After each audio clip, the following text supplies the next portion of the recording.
ভিডিওটোৰ title আৰু thumbnail দেখি হয়তো গমেই পাইছা যে ফ্ৰী ফাইনেল এক্সামৰ ক্লাছ 12ৰ ফ্ৰী ফাইনেল এক্সামত ধুবুৰী ডিষ্ট্ৰিক্টৰ ৰুটিনখন অলপমান চেঞ্জ কৰা হৈছে। তো কি চেঞ্জ কৰা হ'ল আজি আমলক এই ভিডিওটোত দেখিম।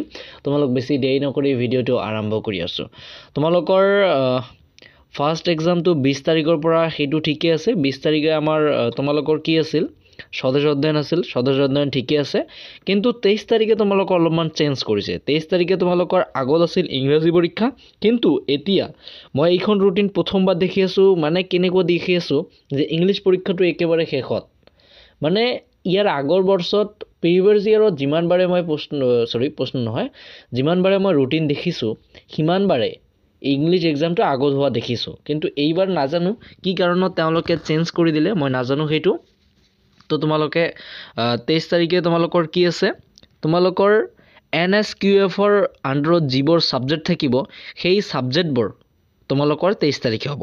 আৰু এইখিনিতে এটা গুৰুত্বপূৰ্ণ কথা, এই যে 3 ষ্টাৰ দিয়া আছে ইয়াত, এইটো কি মই তোমালোকক পিছত কৈ দি আছোঁ, ঠিক আছে। এইটো তোমালোকৰ সকলোৰে যাৰ NSQF-ৰ ছাবজেক্ট আছে বা প্ৰাইভেট ছিকিউৰিটি, এগ্ৰিকালচাৰ, তাৰপিছত আৰু বিভিন্ন ধৰণৰ ইলেক্ট্ৰনিক, এটমোবিক, বিউটি এণ্ড ৱেলেন্স যাৰ আছে তাৰ জানাৰ দৰকাৰ আছে যে এই 3 ষ্টাৰটো কি। তোমালোকৰ ফাইনেল এক্সামতো আছে এই 3 ষ্টাৰ, এই ছাবজেক্টবিলাকৰ মানে ওচৰত 3 ষ্টাৰ দিয়া আছে। তাৰপিছত তোমালোকৰ 24 তাৰিখে geography, business, mathematics and studies. তাৰপিছত 26 তাৰিখে 24 তাৰিখৰ পৰা 26 তাৰিখ হ'ল।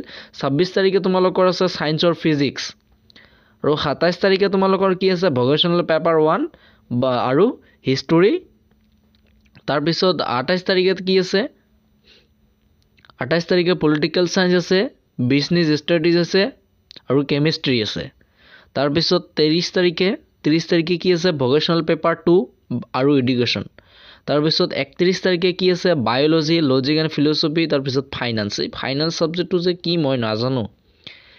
তাৰপিছত 1 মাৰ্চ 2025 তাৰিখে অৰ্থাৎ 1 জানুৱাৰীৰ দিনা তোমালোকৰ পৰীক্ষা হ'ব, অৰ্থাৎ নতুন বছৰত তোমালোকৰ পৰীক্ষা হ'ব কি এডভান্স লেংগুৱেজ। এই এডভান্স লেংগুৱেজ তোমালোকৰ কি হ'ব কোৱাচোন। এডভান্স লেংগুৱেজ মই তোমালোকক পিছত কৈ আছোঁ। তাৰপিছত 2 তাৰিখে তোমালোকৰ MIL বা অল্টাৰনেটিভ ইংলিছ। MIL মানে তোমালোকৰ কি হ'ব, MIL মানে তোমালোকৰ হ'ব এছামিছ, ঠিক আছে। আৰু 2 ষ্টাৰটো তলত দিয়া আছে, মই তোমালোকক কৈ দিম। তাৰপিছত 4 তাৰিখে কি দিয়া আছে মেথমেটিক্স।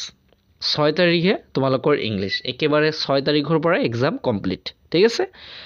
এতিয়া প্ৰথম কথাটা হ'ল কি যে এডভান্স লেংগুৱেজ মানে কি, ইয়াত লিখি দিয়া আছে যে এডভান্স লেংগুৱেজৰ ওচৰত এটা 1 ষ্টাৰ দিয়া আছে। এডভান্স লেংগুৱেজ, এডভান্স এছামিজ, অৰ্থাৎ যিসমূহ ছাত্ৰ ছাত্ৰীৰ এডভান্স এটা লেংগুৱেজ লোৱা আছে সেইসমূহ ছাবজেক্টক এডভান্স লেংগুৱেজ বুলি কৈছে। তাৰপিছত মডাৰ্ণ ইণ্ডিয়ান লেংগুৱেজ, অৰ্থাৎ যদি MIL-ৰ ওচৰত 2টা ষ্টাৰ দিয়া আছে তাৰ মানে কি হ'ব এছামিজ, হিন্দী, বাঙালী, অৰ্থাৎ তেওঁলোকৰ মডাৰ্ণ ইণ্ডিয়ান লেংগুৱেজ যিটো হ'ব সেইটোৱে। তাৰপিছত মই তোমালোকক প্ৰথমতে কৈছোঁ যে NSQF-ৰ আণ্ডাৰত যিসমূহ ছাবজেক্ট আছে সেইসমূহ ছাবজেক্টৰ ওচৰত 3 ষ্টাৰ দি আছে। 3 ষ্টাৰ মানে কি এক্সামিনেশ্যন টাইম ফ্ৰম 8টা বজাৰ পৰা 3টা বজালৈকে। তাৰ মানে কিমান ঘণ্টা, 2 ঘণ্টা তোমালোকৰ পৰীক্ষা হ'ব, কাৰণ তোমালোকৰ প্ৰেক্টিকেল মাৰ্ক আছে। প্ৰেক্টিকেল মাৰ্কখিনি কাটা যাব, যিখিনি মাৰ্ক থাকিব সেইখিনি পৰীক্ষা 2 ঘণ্টাত দিব লাগিব। এই বাকীবোৰ পৰীক্ষা তোমালোকে 3 ঘণ্টা পাবা, কিন্তু এই NSQF-ৰ যিটো ছাবজেক্ট আছে এই ছাবজেক্টৰ ক্ষেত্ৰত তোমালোকে 2 ঘণ্টা পাবা। তো গতিকে ছাত্ৰ ছাত্ৰীসকল তোমালোকৰ ৰুটিনখিনি কিন্তু অলপমান চেঞ্জ কৰা হৈছে, গতিকে কোনো ধৰণৰ চিন্তাৰ প্ৰয়োজন নাই, তোমালোকৰ পৰীক্ষা হ'বই। গতিকে তোমালোকে পৰীক্ষাৰ এই নতুন ৰুটিনখন হিচাপত তোমালোকে পঢ়ি যোৱা, ঠিক আছে। তো ছাত্ৰ ছাত্ৰীসকল আজিৰ ভিডিঅ'টো আমালোক ইয়াতে সমাপ্ত কৰিলোঁ।